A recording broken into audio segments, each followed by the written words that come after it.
Lecture start होता है motion under gravity. Kinematics का आखिरी लेक्चर है ये, यानी कि फ्रीली फॉलिंग बॉडी का motion, straight line motion, that is motion under gravity. Vertical motion के अंदर ये कंसीडर करा जाता है। बॉडी को आप वर्टिकली डाउनवर्ड डायरेक्शन के अंदर फॉल आउट कराओगे तो बॉडी की जो, जैसे आप बॉडी को ड्रॉप करोगे तो उसकी इनिशियल वेलोसिटी की वैल्यू क्या होगी, ज़ीरो। ठीक है, वी नॉट से उसको रिप्रेजेंट कर दिया वी ज़ीरो से, या यू बोल लो, यू की वैल्यू क्या है, ज़ीरो। यहाँ पर एक्सेलरेशन को किसके इक्वल लेना है, जी के इक्वल, और एस की वैल्यू किसके इक्वल होगी, एच के इक्वल, यानी डिस्प्लेसमेंट हाइट के इक्वल होगा।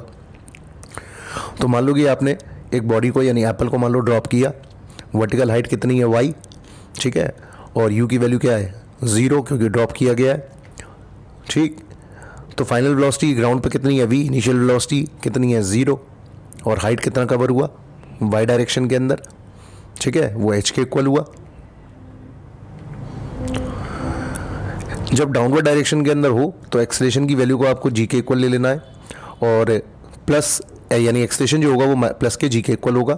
तो पहली इक्वेशन हो जाएगी v is equal to you plus G T, दूसरी हो जाएगी h is equal to you T plus half G T square, तीसरी इक्वेशन हो जाएगी वी स्क्वायर माइनस का यू स्क्वायर प्लस का is equal to two ji H, V square minus का U square is equal to two ji H, और चौथी equation हो जाएगी S nth is equal to you plus ji by two two N minus one.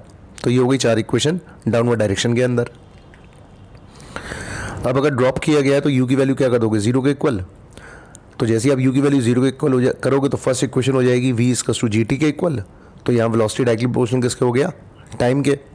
Second equation के अंदर you zero करने पे H हो जाएगा हाफ जी टी स्क्वायर के इक्वल, तो यहाँ से टाइम के लिए फॉर्मूला बन जाएगा under root two H upon G, या ये कह सकते हो कि हाइट डायरेक्टली प्रोपोर्शनल हो गया टाइम के स्क्वायर के, या टाइम डायरेक्टली प्रोपोर्शनल हो गया एच की पावर 1/2 पर। ठीक है, यानी कि टी का फॉर्मूला जो लगेगा वो लगेगा अंडर रूट में टू एच अपॉन जी, ये हो गया टाइम ऑफ फ्लाइट, नीचे आने का समय। तीसरी इक्वेशन हो जाएगी we square is to two ji h, तो यहाँ से वी की वैल्यू को निकालोगे तो ये हो जाएगा अंडर रूट टू जी एच। ठीक है, यानी कि वेलोसिटी डायरेक्टली प्रोपोर्शनल हो गया एच की पावर 1/2 के, और nth सेकंड में जो हाइट कवर होगी उसके लिए फॉर्मूला बन जाएगा G by two two N minus one, यानी nth सेकंड का जो हाइट होगा वो डायरेक्टली प्रोपोर्शनल हो जाएगा टू एन माइनस वन। ठीक है, काफ़ी इंपॉर्टेंट है। एक्सेलरेशन जो होगा बॉडी का वैक्यूम के अंदर, फ्रीली फॉली बॉडी का सभी का एक्सेलरेशन सेम होता है।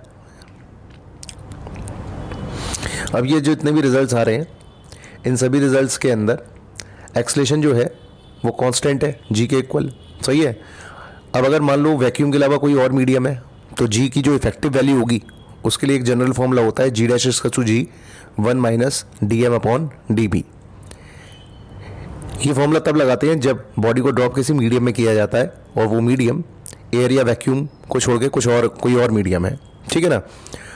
तो जी डैश की वैल्यू का इफेक्टिव वैल्यू जी का आप क्या यूज़ करोगे, G dash is G one minus D M over D B. D M का मतलब है डेंसिटी ऑफ द मीडियम और डी बी का मतलब है डेंसिटी ऑफ द बॉडी, क्योंकि किसी मीडियम के अंदर जो फोर्स लगेगा जो बॉडी के मोशन को अपोज करेगा वो फोर्स होगा बायोएंट फोर्स। तो effective value acceleration due to gravity की काउंट में ली जाएगी। अब अगर डेंसिटी मीडियम का और बॉडी का दोनों का इक्वल हो जाए तो इफेक्टिव वैल्यू जी डैश की कितने के इक्वल हो जाएगी, जीरो के इक्वल। तो ऐसी सिचुएशन के अंदर बॉडी या तो रेस्ट में होगी या फिर यूनिफॉर्म मोशन के अंदर होगी। तो कुल मिलाकर के इफेक्टिव वैल्यू जी का किसी मीडियम के अंदर निकालना हो तो दो फोर्स काम करेंगे, ठीक है। एक तो हो गया अपथ्रस्ट जो कि अपवर्ड डायरेक्शन के अंदर लगेगा, जिसको कि आप बायोएंट फोर्स भी बोलेंगे, जो कि इक्वल हो जाएगा weight of the liquid displace के। तो बॉडी का जो इफेक्टिव वेट होगा डाउनवर्ड डायरेक्शन के अंदर, यानी डाउनवर्ड डायरेक्शन में जितना भी फोर्स लगेगा उस फोर्स को कैलकुलेट करने के लिए ग्रेविटेशनल फोर्स में से अपथ्रस्ट को आप माइनस कर लो। तो ग्रेविटेशनल फोर्स हो गया mg, उसमें से अपथ्रस्ट को आपने माइनस कर दिया, तो डायरेक्टली आप इफेक्टिव वैल्यू जी का कैलकुलेट कर सकते हैं। G dash is equal to G one minus rho upon rho B, यानी कि density of the liquid upon density of the body. Liquid यानी कि मीडियम, व्हाट इट। अब मान लो कि तुम्हारे पास बॉडी का वॉल्यूम v दिया हुआ है और उसको तुमने h हाइट से फॉल कराया किसी सरफेस पर, सैंडी सरफेस पर, और उस सैंडी सरफेस पर जाते ही बॉडी जो है वो वाई डेप्थ पेनिट्रेट कर गई। कितना पेनिट्रेट कर गई, वाई डेप्थ। तो रिटार्डेशन कितना डेवलप हुआ बॉडी के अंदर। तो रिटार्डेशन निकालने के लिए एक जनरल फॉर्मूला होता है ए इसका G one plus H upon Y. Retardation कितना डेवलप हुआ बॉडी के अंदर, कैलकुलेट करने के लिए general formula A is equals to G 1 plus H upon Y. Y का मतलब डेप्थ, एच का मतलब कितनी हाइट से फेंका गया था। वाई कैसे कैलकुलेट होगा, तो वाई क्या है, डिस्प्लेसमेंट, तो एवरेज वेलोसिटी कितनी है बॉडी की, उसमें मल्टीप्लाई कर दो आप टाइम का, तो u plus v upon 2 into t. कितना टाइम लगा बॉडी को नीचे आने में, पेनिट्रेट करने में, तो टाइम के लिए फॉर्मूला यूज़ करोगे 2 अपॉन यू इंटू वाई। सही है। ऊपर वाले सेकंड फॉर्मूले में वी की वैल्यू को आप जीरो कर दो तो आपके पास वाई के लिए फॉर्मूला आएगा। तो टाइम के लिए फाइनल फॉर्मूला हो जाएगा अंडर रूट में 2 upon g h into y. Directly याद कर लो टाइम के लिए formula. Water drop fall from a tap of height h at regular intervals. If the first drop touches the ground at the instant the nth drop detaches from the tap, then the time taken by the first drop to reach the ground. पहले drop को नीचे पहुंचने में कितना time लगेगा, free falling body का time period under root में 2h upon जी, और दो ड्रॉप्स के बीच का टाइम इंटरवल अगर क्वेश्चन में पूछा जाए तो delta t is equals to small t upon n minus 1। N का मतलब नंबर ऑफ ड्रॉप्स, यानी कि ड्रॉप्स के नंबर कितने दिए हुए हैं क्वेश्चन में। अब पहली ड्रॉप, दूसरी ड्रॉप, तीसरी ड्रॉप, हर ड्रॉप के बीच का टाइम इंटरवल कैलकुलेट करना है, डिस्प्लेसमेंट कैलकुलेट करना है। तो जो हाइट कवर होगा वो डायरेक्टली प्रोपोर्शनल हो जाएगा 2 की पावर 2n-1 पर। तो n की वैल्यू को आप इसके अंदर 1 2 3 पुट करके देखो तो रेशियो जो आ जाएगा डिस्प्लेसमेंट का पहली, दूसरी और तीसरी ड्रॉप्स का वो आ जाएगा 1:3:5:7 का। Got it. A freely falling body passes through 2 points A and B at distances h1 and h2 from the start. The time taken by it to move from A to B is, total time कितना लगेगा, under root में 2 upon g root h2 minus h1, root h2 minus under root h1. Next, a stone is dropped into river from the bridge, and after x second another stone is projected down into river from the same point with velocity v naught. If both the stone reach the water simultaneously, then दोनों के लिए distance जो हो जाएगा वो बराबर हो जाएगा, एक टी सेकंड में और एक टी माइनस एक सेकंड के लिए होगा। Among the following, the one which moves with non-uniform velocity is, answer is freely falling body. Got it? Next question. The displacement in the nth second of time is given by the equation. nth second में चला गया, displacement calculate करने के लिए कौन सी equation use करते हैं, fourth वाली, s nth is equals to you plus ji by 2 2n-1। U का मतलब वी नॉट है यहाँ पर। अब बात करते हैं बॉडी प्रोजेक्टेड वर्टिकली अपवर्ड्स। पहले डाउनवर्ड था और अब अपवर्ड के लिए।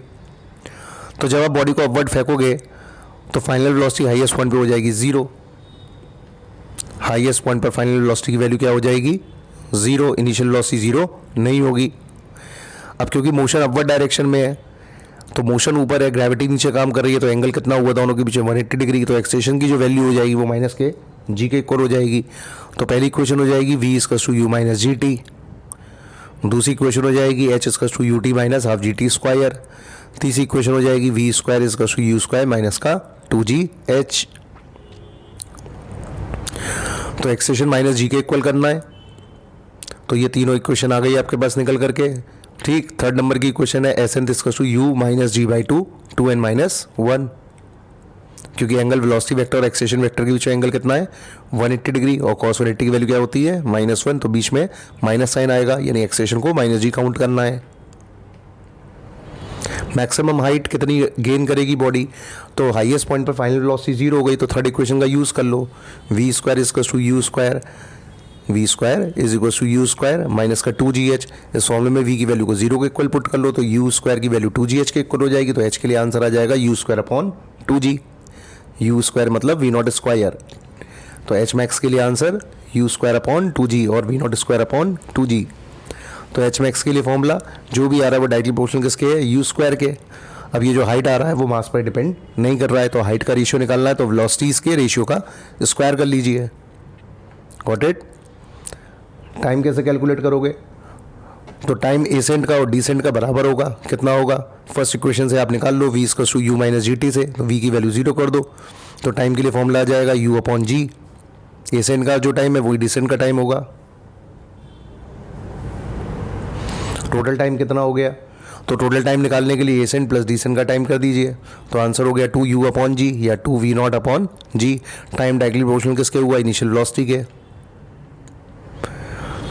ये बात तब वैलिड है जब एयर का रेजिस्टेंस काउंट में ना लिया जाए, तो time of ascent time of descent के इक्वल होता है।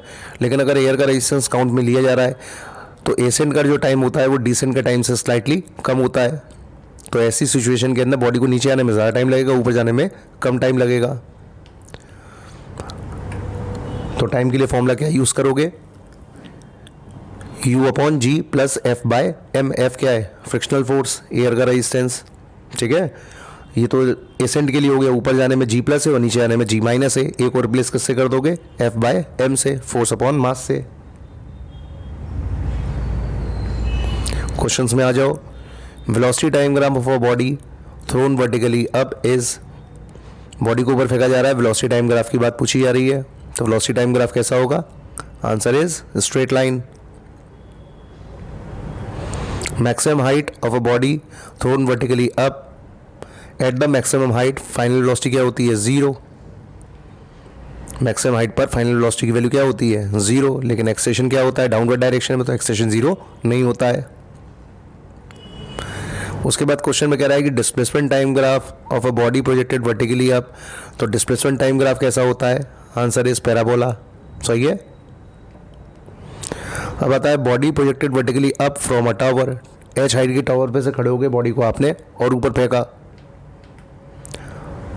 तो body projected vertically up from a tower के अंदर, a body projected vertically up from a tower of height h with a velocity v0, or a body drop from a rising balloon, or a body dropped from an helicopter rising up vertically with constant velocity reaches the ground exactly below the point of projection after a time t, then इन सभी तरह के questions के लिए तुम्हें height निकालनी हो tower की, minus का ut माइनस का हाफ जी टी स्क्वायर का यूज़ करो।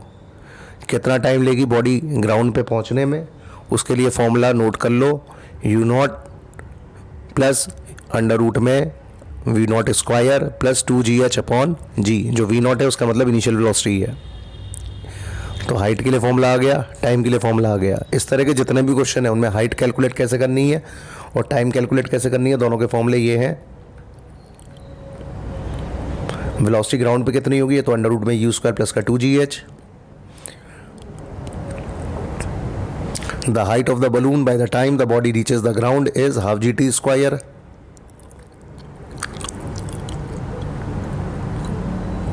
स्टेटमेंट सारे रीड कर लो एक बार।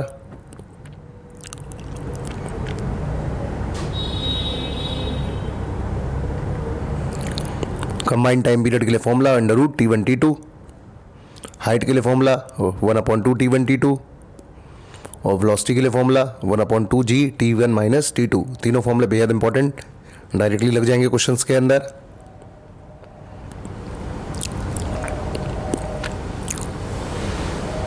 आंसर बताइए, half GT square. When a body is dropped from a rising balloon, the height of the balloon by the time the body reaches the ground is half GT square। Next topic is relative velocity।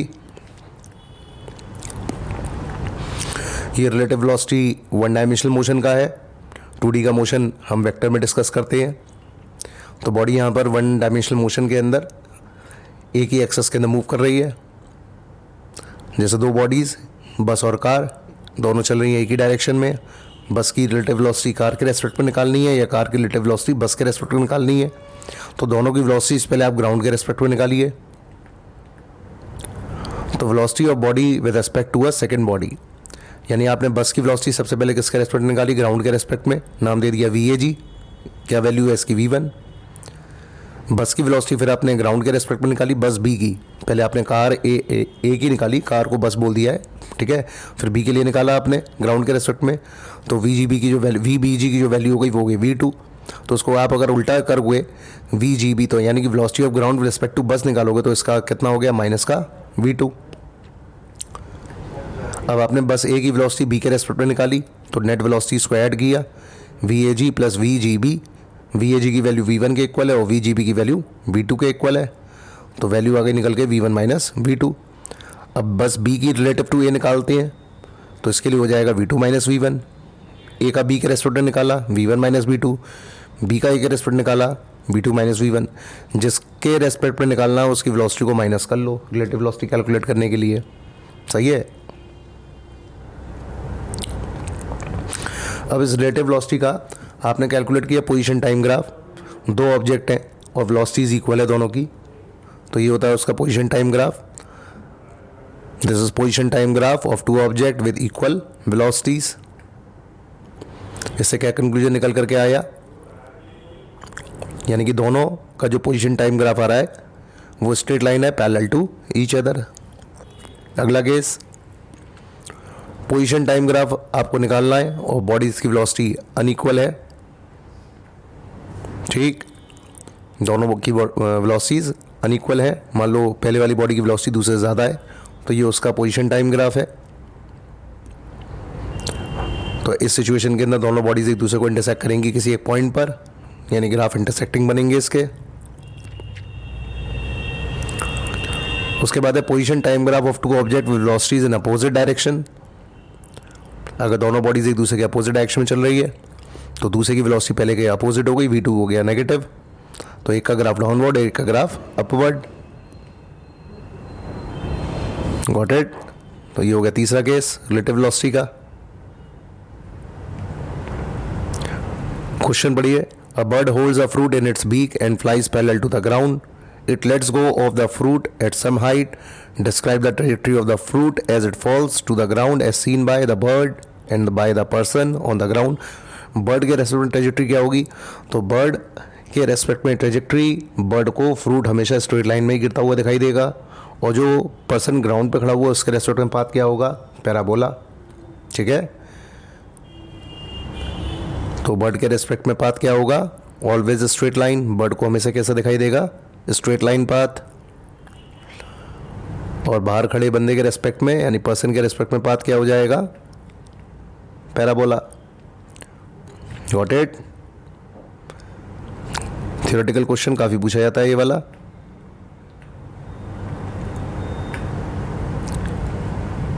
This is end of the lecture. Thank you.